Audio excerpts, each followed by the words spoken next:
अस्सलाम वालेकुम and welcome to AKD weekly round up. आज के इस राउंड अप के अंदर हम हमेशा की तरह गुफ्तगू करेंगे इस वीक में होने वाले न्यूज़ इवेंट्स और ट्रिगर्स के हवाले से।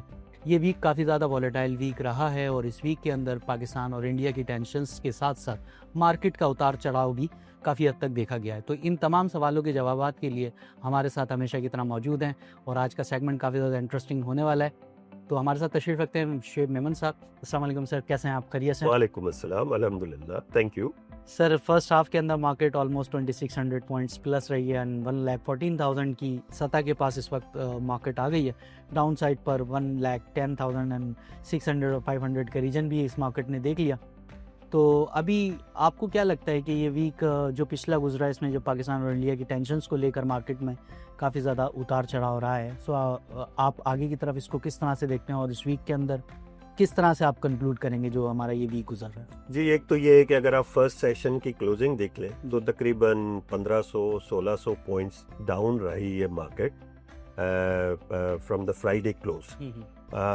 तो अगेन वो कोई मेजर फॉल नहीं है।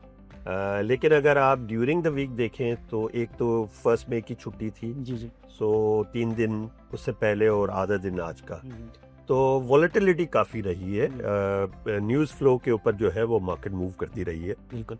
और आपने देखा कि वेडनेसडे को मार्केट जो है वो काफ़ी घटी थी। बट जो मार्केट नीचे आई थी वो काफ़ी पहले 2000 पॉइंट तक तो वॉल्यूम जो है वो काफ़ी कम था। उसके बाद वॉल्यूम थोड़ा पिक हुआ था और उसके अंदर ज़्यादातर फॉरेनर्स और इंडिविजुअल्स जो है वो नेट सेलर्स थे। फॉरेनर्स जो है वो बैंक्स में ज़्यादा सेलर थे, 70% उनकी सेलिंग जो है वो तकरीबन वो जो है बैंकिंग सेक्टर में थी सेलिंग उनकी। जो इंडिविजुअल्स की थी वो अक्रॉस द बोर्ड थी। तो उसका इम्पैक्ट मार्केट में हमें नज़र आया था। लेकिन अगर आप देखें तो आज पहले सेशन में वो कवरिंग हो गई है, क्योंकि जो वॉर फियर्स स्टेटमेंट थी वो सबसाइड कर गई है अभी for the time being. America ने थोड़ा इंटरवीन किया है और स्टेटमेंट्स भी ज़रा कम हो गई हैं। अगर आप इसको ओवरऑल देखें तो एक बड़ी वॉर के चांसेस तो बहुत ही कम है। उसकी वजह बड़ी क्लियर है कि पाकिस्तान जो है वो, पाकिस्तान की तो इकोनॉमिक कंडीशन कोई अच्छी नहीं है। लेकिन अगर आप इंडिया को भी देखें, इंडिया ने बड़ी तरक्की की है इन द लास्ट 20, 25, 30 ईयर्स। लेकिन अगर आप उनके एफएक्स रिजर्व्स देखें तो वो हैं तकरीबन $686 बिलियन। और अगर आप सिर्फ उनकी शेयर मार्केट में इन्वेस्टमेंट देखें तो वो $800 बिलियन है। और उनके यहाँ सिस्टम है T+0 का अब काफ़ी स्टॉक्स के लिए। प्लस ये है कि कोई $700 बिलियन उनका जो है प्राइवेट कॉरपोरेट डेट जो है वो फॉरेनर्स ने उनको दिया हुआ है। उनमें से आधे की एक्सपायरी जो है वो 1 ईयर की है।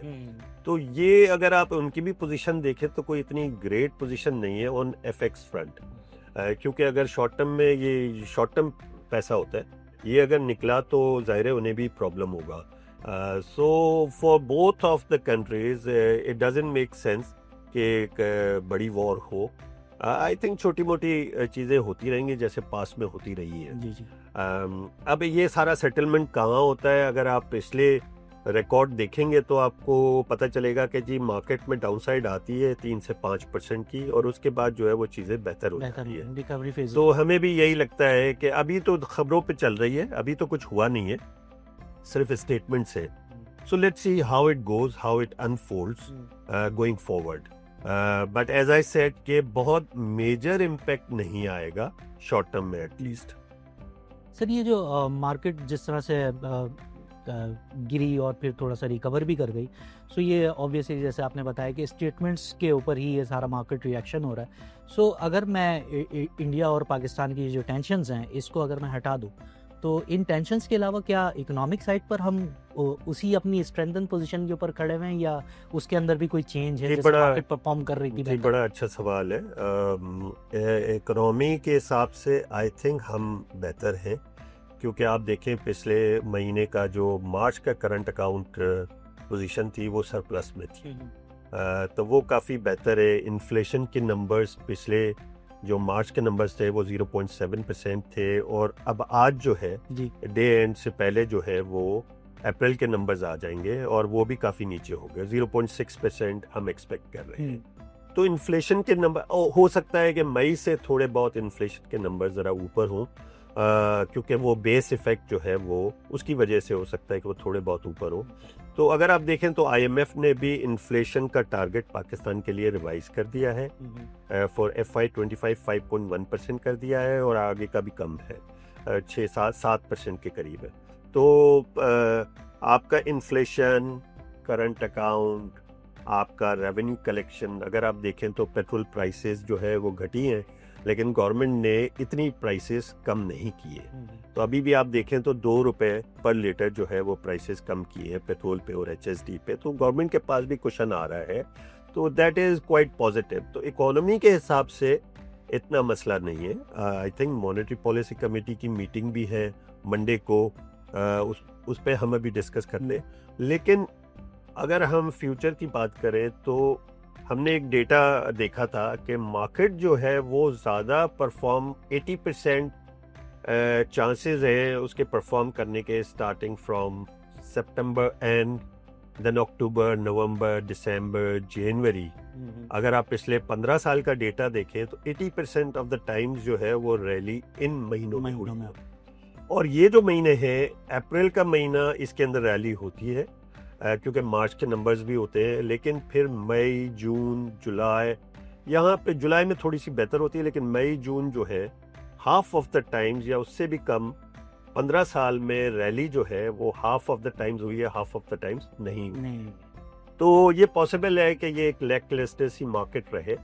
अंडरलाइंग फंडामेंटल्स आपके बहुत अच्छे हैं, अभी भी इन्फ्लेशन आपकी नीचे है, आपके टारगेट्स पूरे हो रहे हैं, आपके IMF के साथ बोर्ड मीटिंग है 9 मई को, और इंशाल्लाह वो भी अप्रूव हो जाएगा। मैं चाहूँगा जिस तरह से ये अभी आप मॉनेटरी पॉलिसी की बात कर रहे हो तो थोड़ी सी हाइलाइट्स इसके ऊपर डालें कि किस तरह की रेट कट की एक्सपेक्टेशन है, या क्या आगे की तरफ किस तरह का मॉनेटरी पॉलिसी का रुझान बन रहा है। जी, उसमें देखें इन्फ्लेशन के हिसाब से तो रियल रेट्स जो है, अगर FY25 के नंबर्स देखें, इन्फ्लेशन के जो फोरकास्टेड नंबर्स हैं उस हिसाब से कोई तकरीबन 7% के रियल रेट्स है।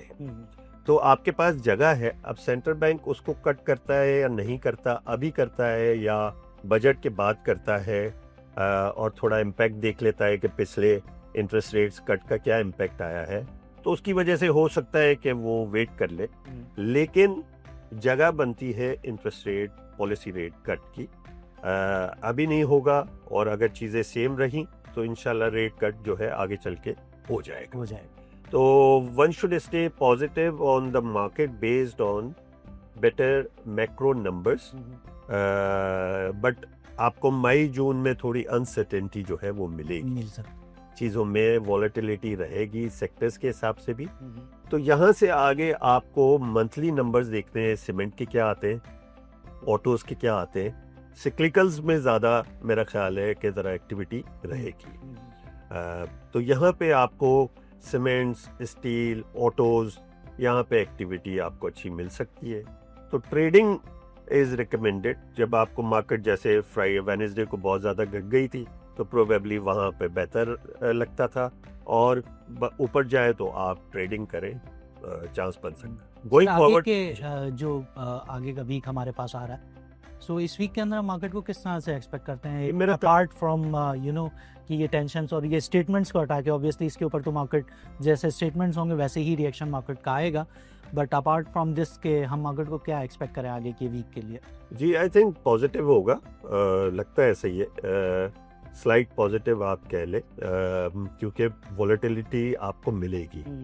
इंडिया पाकिस्तान के वॉर फ्रंट पे कोई ना कोई न्यूज़ आती रहेंगी जो कि मार्केट को जो है वो ड्राइव करेंगे इधर साइड, और साथ में आपका मॉनेटरी पॉलिसी कमेटी है, अगर इंटरेस्ट रेट कट नहीं होता तो एक शॉर्ट टर्म थोड़ा सा रिएक्शन मिले, लेकिन ये है कि फिर चीज़ें बेहतर हो जाए। तो I think more range bound kind of market with a positive bias.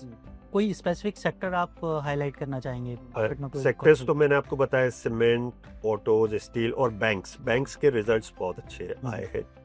Going forward अगर आपने स्टॉक्स देख रहे तो आई थिंक PSO पे अभी तक सर्कुलर डेट की न्यूज़ जो है वो पेंडिंग है, वो आपको मिल सकती है। आप एंग्रो होल्डिंग एक स्टॉक है जो कि जिसकी अर्निंग फर्स्ट क्वार्टर में कम आई है, but I think going forward हमें लगता है कि ये अर्निंग्स काफ़ी बेहतर होगी।